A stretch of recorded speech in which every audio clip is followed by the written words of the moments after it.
Hey y'all, welcome to this week's show. Today we're going to talk about a remarkably interesting plant.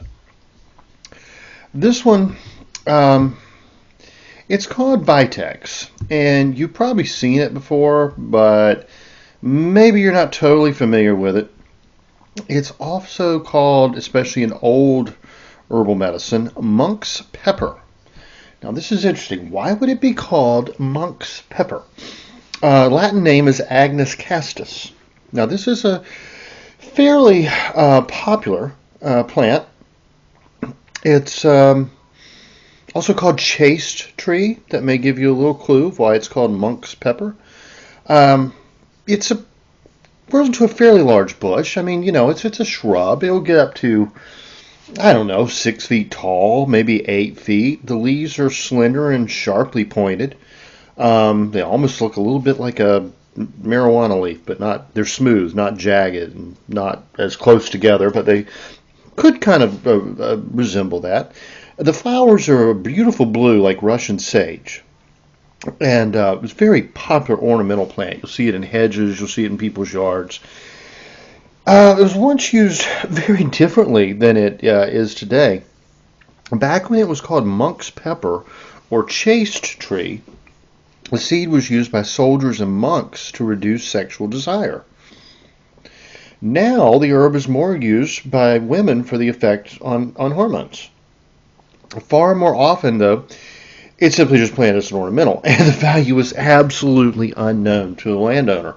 This is one of those that you could scout in your neighborhood and keep an eye on, and you always want to get permission to go on somebody else's land. I mean, you got to follow the law. I'm not going to tell you to just go trespassing on somebody's property, but you're probably not going to find this in the wild. You're going to see it in the suburbs. You're going to see it in residential areas, streets, and yards. And when it goes to seed, I should say, late fall, we're really about now. It should be in seed, maybe a little bit earlier, depending on where you live. It's really no big deal. Just take a paper bag and go shake off some of those seeds. But like I said, you probably ought to ask permission, but, if you can reach it from the road or from the sidewalk, really nobody can stop you. Really, in most, I know this is the case in North Carolina, it was in Virginia, most everywhere I've lived, about 10 feet from the edge of the road onto someone's property is actually considered a public right-of-way. That's why people can park on the side of the road and you can't do anything about it even if they're in front of your house. If you happen to live in a residential area. Not the case where I live on gravel roads, but if you happen to live where you have county and state and city maintained roads, that's considered a right-of-way. And no one can really stop you if you want to harvest something from that area. But of course, the same rules apply with all of our urban and suburban foraging. wildcrafting or whatever you want to call it. Be careful about, if it's too close to the road, it could get runoff from the road. If it's in a parking lot, if it's planted ornamentally in a parking lot, it can be a lot of chemicals and, oil and antifreeze and all kinds of stuff, even tire residue, which is actually pretty nasty stuff that can get on there and contaminate it, really contaminate the soil and be inside the plant. Because we're talking the seed and because it's a taller bush, I wouldn't be as concerned with Vitex. But still, you want to use common sense. Never harvest anything like on a golf course where it's just been sprayed with tons of chemical fertilizers and pesticides, or the edge of an agricultural field, or an overly manicured lawn. Now again, because this is a shrub and because we're harvesting the seeds, which are higher up, I'm not really worried about stuff sprayed on grass, depending on what it is. Obviously, if it can get down into the roots of the plant and contaminate the plant, you got an issue. So, just use common sense on that. But really, this plant has a remarkable history.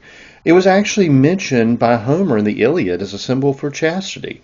The hormonal effects of the chaste bush have been known for thousands of years. It was discussed by Theophrastus, and the most full account of its medicinal value recorded in the ancient Greek literature in Rome comes from Dioscorides. He said agnus, or vitex, is a shrub almost as high as a tree, bearing long sprigs, growing near and in watery fields and in rough and uneven places. It is hard to break. That is true. It is very hard to break off a stem of vitex. Try it sometime. If you do go out harvesting and you want to take a stem, like to make a cutting or something, take a pair of clippers. You're not going to be able to break it off cleanly. You're just standing there and twist and twist and twist, and eventually someone's going to come out and ask you what you're doing and tell you to leave. So the leaves are similar to that of the olive tree. Yes, they do have that kind of similar shape, yet are more tender and bigger. Some of not always true. They're not always bigger on the ones we use for ornamental plantings these days, but they do resemble an olive leaf. Yeah. Some of them bear white flowers inclining to purple and other purple flowers. And the seed is like that of pepper. Now, one of the other reasons it's called monk's pepper is it was literally used as a pepper substitute. He says it is warming and astringent, and the fruit taken as a drink helps those stung by snakes and the splenetic, or those who had inflamed spleens, and those with dropsy. And it's a good diuretic. A teaspoonful taken as a drink in wine brings down the milk. Yes, like I said, this has hormonal effects. It is actually a galactagogue. Meaning that it increases breast milk and expels the menstrual flow. Again, it has those hormonal properties, and it does bring on menses. It destroys generation. Now, he said it basically was used in the ancient world as a form of birth control. Not necessarily. It was probably more the bringing on of menses that it was being used for. And, of course, that could be, well, you got the gist. And he said it is rubbed on the head to bring on a deep sleep. Now that's an interesting use. I have never been able to find out exactly how or why that works, or even if it works. He said the steeped seed in wine rubbed on the head would help increase sleep. I haven't tried it. I haven't encountered anyone who has. So that's one we're going to have to look into. Decoction of the herb and seed is good for a hip bath for disorders and inflammation around the womb. The seed taken in a drink with something I don't even recognize, and I know most of this old stuff. Well, anyway, the seed taken in a drink or the smoke inhaled causes purgation. So it could actually, I wonder what that Pulegium.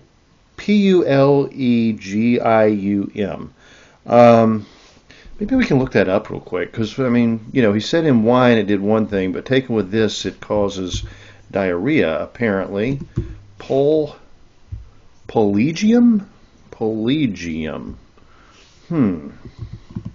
What does Google say Pulegium is?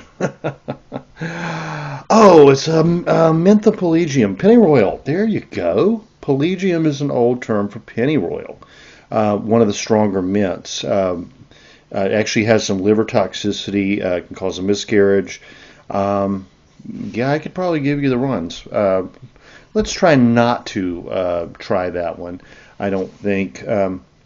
Now, pennyroyal in its natural state is nowhere near as dangerous as an essential oil pennyroyal, of course. I mean, you can be used medicinally, and a little bit used culinarily is not necessarily going to hurt. But it is one of the mints that's so strong that it does have some toxicity. It says it dissolves headache as applied as a poultice and is gently poured on the lethargic and mentally ill with vinegar and oil. Hey, I guess it beats shock therapy, but someone mentally ill having oil and vinegar poured on their head with the chaste tree plant, it might relax them, or they might, if they were paranoid schizophrenic, might freak them out, I'm thinking. But anyway, the leaves either smoked or inhaled, or scattered around drive away venomous creatures. So I guess the snakes have to inhale the smoke. Anyway, scattered around drive away venomous creatures, and applied as a poultice, they help those stung by such beasts. So if you're bitten by a venomous snake or spider, it's supposed to help. I don't know. Applied with butter and vine leaves, they soothe hardness of the testes. The seeds smeared on with water lessen cracks in the perineum, and with the leaves, it heals dislocated joints and wounds. Really interesting use. It must have some tightening, astringent type quality. Again, that's something I haven't explored, but need to look into that. It is thought to be a preventative for chafing and blisters if anyone, as he travels, holds a rod of it in his hand. That's probably just folklore and superstition. But again, give it a shot. Get a stem from a Vitex bush, agnus, castus, chaste tree, whatever, monk's pepper, whatever you want to call it, and hold it in your hand while you're walking and see if you have fewer blisters. I doubt you will, but I'm not willing to dismiss something out of hand if I haven't tried it. It is called agnus because in the sacrifices to Ceres, the chaste matrons use it for sprinkling under them. And it is called ligos, that is vimum, because the difficulty of breaking the stems. As I said, they are quite hard to break. It is also called, well, he gets into all kinds of different, what the Egyptians call it, what the Romans call it, et cetera, et cetera. And by his time, it was also known as ligusticum, which is also a fairly common modern name for it. Oddly enough, although Vitex was known to have been widely used by monks, it's largely absent from their writings. You do not find a lot of mention of monk's pepper in the writings of monks. Likely it was, lore that was passed down through oral tradition, but wasn't really used in monastic medicine because while the monks themselves used it to promote chastity, it lowers the libido. Most people coming to them for help in that regard were looking to go in the other direction just like they are today with, all the Viagra and stuff sold on television. But also, interestingly enough, the plant does have some aphrodisiac effects, especially for women. So there may have been another reason why it was not included in a lot of the monastic medicine of the Middle Ages. I can't find any mention, in fact, of Vitex in German folk medicine. But really, in a lot of the writings of Central Europe, though in England, it was well known. Gerard, 1500s England, says that, again, he goes through a lot of names, what the Grecians call it and all that. Let's skip ahead. He says the virtues. Agnus castus is a singular medicine and remedy for such as would willingly live chaste. For it withstandeth all uncleanliness, or desire of the flesh, confirming and drying up the seed of generation, in what sort soever it be taken, whether in powder only, or the decoction be drunk, or whether the leaves be carried about the body, for which it was called castus, that is to say, chaste, clean, and pure. So, if you were a monk or a soldier, sailor, or whatever in the Middle Ages, that would be quite useful. Probably could be quite useful today, but that's not exactly something that's desired in our culture, is it? Chastity is not exactly selling products on television. The seed of the castus, he says, And remember, this is Elizabethan English, so stick with me. I'll try to pronounce it as best I can. Drunketh, the seed drunketh, delivereth away, and dissolveth all windiness of the stomach, or gas, in other words. Openeth and cureth the stoppings of the liver and the spleen, and the beginning of dropsies. It is good to be drunk in wine in the quality of a dram. The leaves stamped with butter, that means mashed together with butter, dissolve and assuage the swellings of the genitories and cods being applied thereto. Reduces testicular inflammation.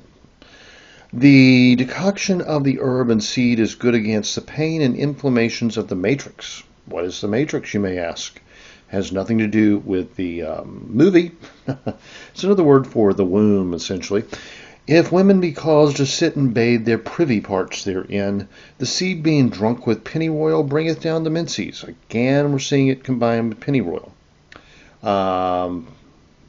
It can be extremely dangerous for pregnant women. Of course, she's not looking to bring on menstruation, but you want to be very careful with pennyroyal, as I've said many times. And in a poultice it cureth headache. The frantic and those who have lethargy are wont to be bathed herewith, with oil and vinegar being added thereto. So if you find a frantic person and you can apply salad dressing with monk's pepper seeds to their heads, you tell me if that works. Growing up in a hippie town, a lot of college town, hippie town, a lot of people had some bad trips, so we shall say, and there were a lot of paranoid schizophrenics that I grew up with in school and out in the community. And I just don't think it would be a good idea to grab them and try to apply salad dressing to their head.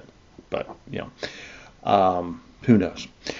He says, the leaves used in fume and also strewn drive away serpents, and being laid unto do cure their bitings. The seed laid on the water doth heat the clefts or rifts of the fundament with its leaves. Fundament is a perineum again, so he's actually just repeating what Dioscorides said. He said the leaves are a remedy for limbs out of joint and for wounds. I would definitely try that. I have a tendency to be a little too reckless with things and get broken bones and dislocations and sprains and such. Maybe I can give that a try next time. Hopefully I never have another dislocated knee. I've blown out my knee almost completely, and twice in the last 3 years. Anything that will help reduce that inflammation and tighten up that joint would be quite good. It is reported that if he again says, carry a branch of it in your hand. So Gerard basically just repeats what Dioscorides said, but in less clear language. I think he did add a little to it. Maud Grieve, though, in the English tradition, 1930s, apparently had mostly fallen out of use because she describes it, deciduous shrub, the leaves opposite. We don't need to get into all that. Was used in the sacred rites of Ceres in Athens. Again, we've covered that. But in her medicinal actions are used, she says, the fresh, ripe berries are pounded into a pulp and used as a tincture for the relief of paralysis, pain in the limbs, and weakness. Now, that's interesting. Now, of course, you're talking fresh, ripe berries, so we're talking more like probably August to September to go out and harvest. So let's mark our calendars. And used for paralysis, pain in the limbs, weakness, etc. That's a very interesting use, and it's one we haven't encountered before. As I mentioned before, it seems most herbalists in most cultures and eras had very little interest in herbs that promoted chastity. I can find no mention of Vitex in early American herbalism. Human nature is what it is, but I have found Vitex listed in Plants for a Future. It says medicinal use of agnus castus. Agnus castus has been used for thousands of years for its beneficial effect on the female hormonal system. Modern research has confirmed this use, the seeds being used to restore balanced function to the female reproductive system. The seeds and fruits are are an aphrodisiac, or in other words, the opposite of an aphrodisiac, but also aphrodisiac. They list both. Now, what does that mean? I think it's more of an aphrodisiac for women and an aphrodisiac for men, or anti-aphrodisiac, or it could depend on one's hormonal balance and constitution. I don't know. Galactagogue increases milk. Ophthalmic can be used as an eye wash, soothing to the eyes.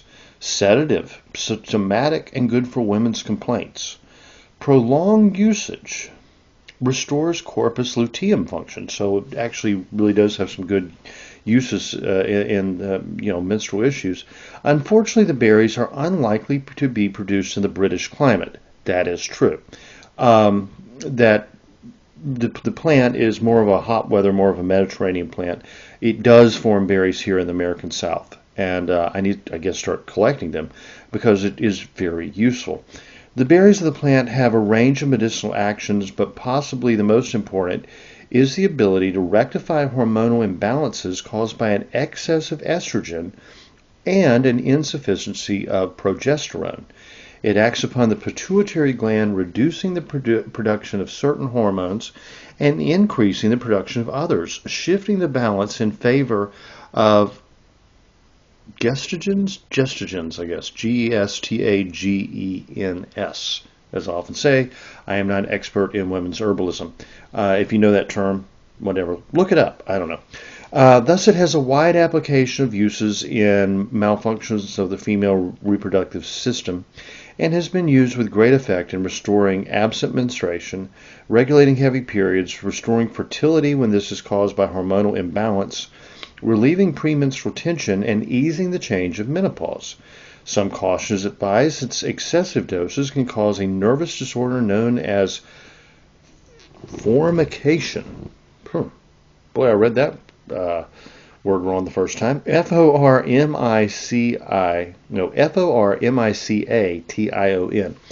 which manifests as a sensation of insects crawling over the skin.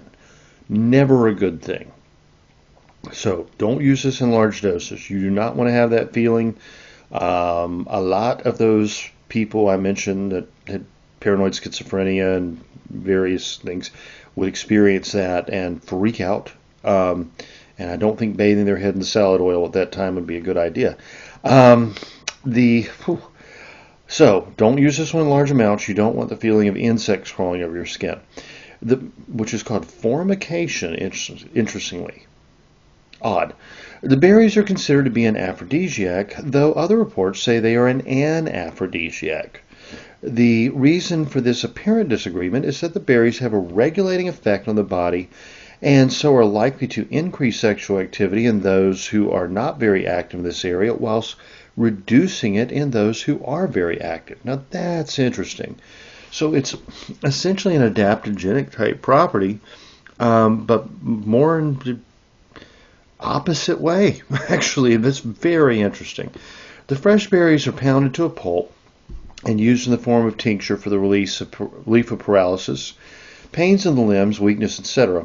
Other interesting uses for this herb are culinary. Vitex is in the verbena family and is quite bitter, and the seeds are somewhat of a pepper substitute. I imagine this plant would have been quite useful to decrease sexual desire for the monks who used it, especially as they also grew great gardens of hops for their beer. Beer in the Middle Ages was consumed with every meal and between every meal because the water wasn't sanitary, and hops have an estrogenic effect and are sedative.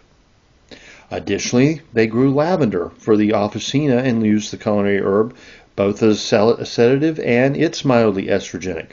So we can imagine by an end of a hard day of prayers, gardening, writing, and caring for the sick, these monks were so relaxed that they had little desire for anything but sleep. Very practical people were those monks. So anyway, y'all, you probably have found a new use for a plant that's either growing in your yard or down the street from you. Definitely worth looking into. Last week we discussed viburnum, cramp bark, and how it can be used for all kinds of menstrual issues. really these two bushes, these two shrubs put together would cover such a huge range of what they call, female issues.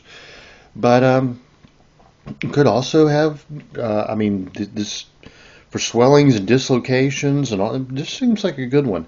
We need to really explore this one a lot more. I haven't used Vitex myself. Usually I just tell you about herbs I have used, but viburnum, very good for muscle cramping. It's not just for menstrual cramping. So that one I know pretty well.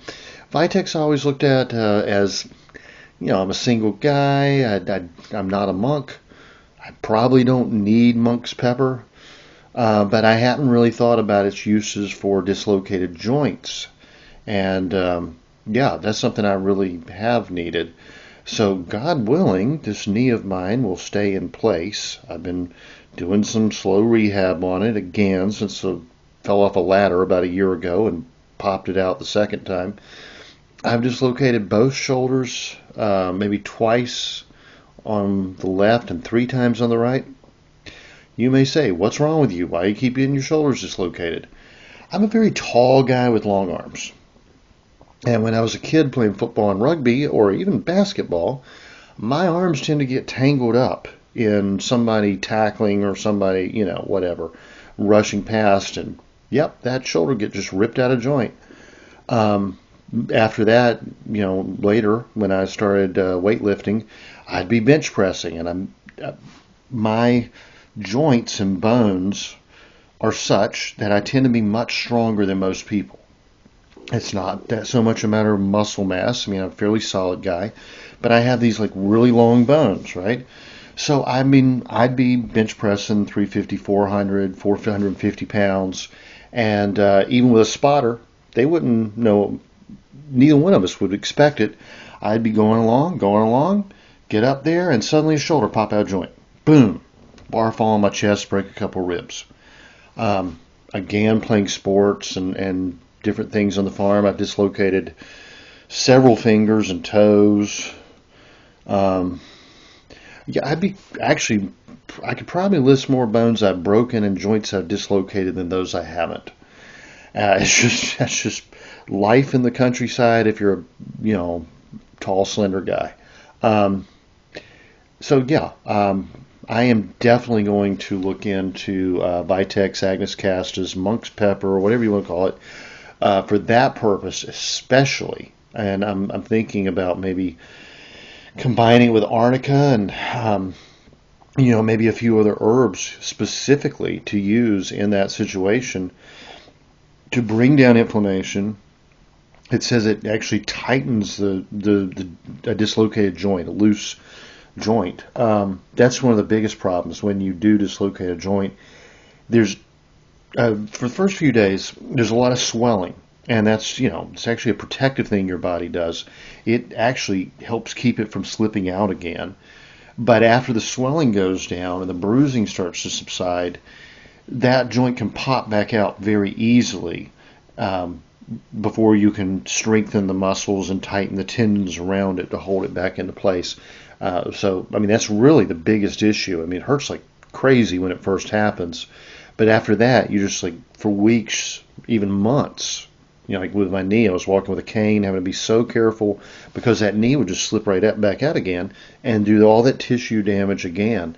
So anything that can really tighten that tissue, along with maybe some comfrey to help with the healing process, I could totally see that. I'm thinking this is a very useful plant. I have 2 that I've been growing in some pots, come to think of it. When you're growing shrubs like that in buckets, they just sit out back and don't really think about them. Thinking I want to experiment with this plant at some point. I think, next year it'll be time to gather some of those seeds and let's see what it does for soft tissue, joint injuries, that kind of thing. I can think of maybe 5 herbs that would be really well combined with it. And, who knows? Maybe I'll even see if it does substitute for pepper. I don't mind drinking a beer 3 or 4 every now and then, and with a meal, and I don't worry too much about the estrogenic effects of the hops in that regard. So maybe a little of this monk's pepper in the food every now and then might be an interesting thing to explore. We do have a couple of pepper substitutes that grow in North America. We don't have Piper, what is it, Piper nigrum, or long pepper, which is actually very interesting. Back in, we got a little bit of time. Let me just go ahead and tell you a little bit about pepper. It's one of the most interesting spices in the world, and does have medicinal uses. If you go back to Dioscorides and the writings of the ancient Greeks, he was the first cookbook author officially, and they really preferred long pepper. Now, long pepper at that time, I think, was coming from India and Indonesia, maybe. And it's very hard to find these days. You're not going to find it in the grocery store. You're going to have to get it from a specialty shop. They said it was actually preferable to black pepper. Very closely related. It's more aromatic and a little bit sweeter. It's very interesting. I really do like the long pepper. These days we get various varieties of black pepper, just your plain old black peppercorns. White pepper is the same thing as black pepper, only the black husk has been removed. Pink pepper is the same thing as black pepper. It's usually a specific variety, but it's not fermented to turn the color black. And then we have green pepper, which is ripe, undried peppercorns, usually preserved in vinegar. Now, if you haven't tried all these, you really should. Each one has a different flavor. Each one affects a dish differently. And if you can get some long pepper, definitely do. Now, we can actually grow long pepper in the South. It does need protection. It works better in greenhouses and such. I'm not aware of anyone doing it. So if you're an entrepreneur and you're thinking, I might want to grow a spice that could actually be quite valuable, you might want to look into growing long pepper. It's going to depend totally on your climate and region and all that. It always does. But then we'd have a couple of pepper substitutes. And we talked about the Vitex, the monk's pepper. The other is pepper grass. Boy, I do need to do a whole program on pepper grass. It's actually an adaptogenic herb with strong, what would we say? Some people say it has somewhat of an aphrodisiac effect. It doesn't. It actually has strong libido enhancing effects or sexual performance enhancing effects, which is why most people value it. For centuries before then, especially the version that grows down to Mexico and South America, it was used for warriors and athletes as really enhancing physical performance. It's a remarkable plant. It really grows really all over North America. There are different varieties of them. Some have more of those adaptogenic properties than other, but the seed has a peppery flavor and is a very good substitute for black pepper. If you couldn't get black pepper, it's I almost had the Latin name, but it just escaped me. I think it starts with an L. Anyway, it's called peppergrass, and it's also very immunosupportive. It's one of the best things to take, especially at the onset of a cold. It actually warms the body. It can help break a fever. Really interesting plant. Really interesting plant. Of course, then you have your brassica family, your mustard seed, your shepherd purse. Some of those have a more peppery flavor than others. So there are actually several good native to just about wherever you are substitutes for black pepper. So anyway, that's something to think about. They all have anti-cancer properties, antioxidant effects, anti-inflammatory, good for the respiratory system, can help break a fever, good for digestion, just really interesting properties. And really that's almost a forgotten aspect of herbal medicine, is that a lot of the medicinal herbs that we use, we know sage and parsley and fennel seed and caraway and basil and mint and all that have a culinary purpose. We understand that they're both culinary and medicinal herbs, but we think of them as like culinary herbs that have a medicinal use, where if you want to flip that around, they're also medicinal herbs that have a culinary use. And I don't think maybe we think about that enough. But anyway, yeah. Y'all have a great week. I hope you're still enjoying your Thanksgiving leftovers and absolutely stuffing yourself on turkey and dressing and gravy by the gallon. You know, James Gregory said it best. He said, where I come from, gravy is considered a beverage. And that's one of the reasons, one of the main reasons. This is like my favorite time of year. I love all the food, and I'm enjoying it thoroughly. I hope you are as well. Have a great week, and I'll talk to you next time. The information in this podcast is not intended to diagnose or treat any disease or condition. Nothing I say or write has been evaluated or approved by the FDA. I'm not a doctor. The U.S. government does not recognize the practice of herbal medicine, and there is no governing body regulating herbalists. Therefore, I'm really just a guy who studies herbs. I'm not offering any advice. I won't even claim that anything I write or say is accurate or true. I can tell you what herbs have been traditionally used for. I can tell you my own experience and if I believe an herb has helped me. I cannot nor would I tell you to do the same. If you use an herb anyone recommends, you are treating yourself. You take full responsibility for your health. Humans are individuals and no two are identical. What works for me may not work for you. You may have an allergy, a sensitivity, an underlying condition that no one else even shares and you don't even know about. Be careful with your health. By continuing to listen to my podcast or read my blog, you agree to be responsible for yourself, do your own research, make your own choices, and not to blame me for anything ever.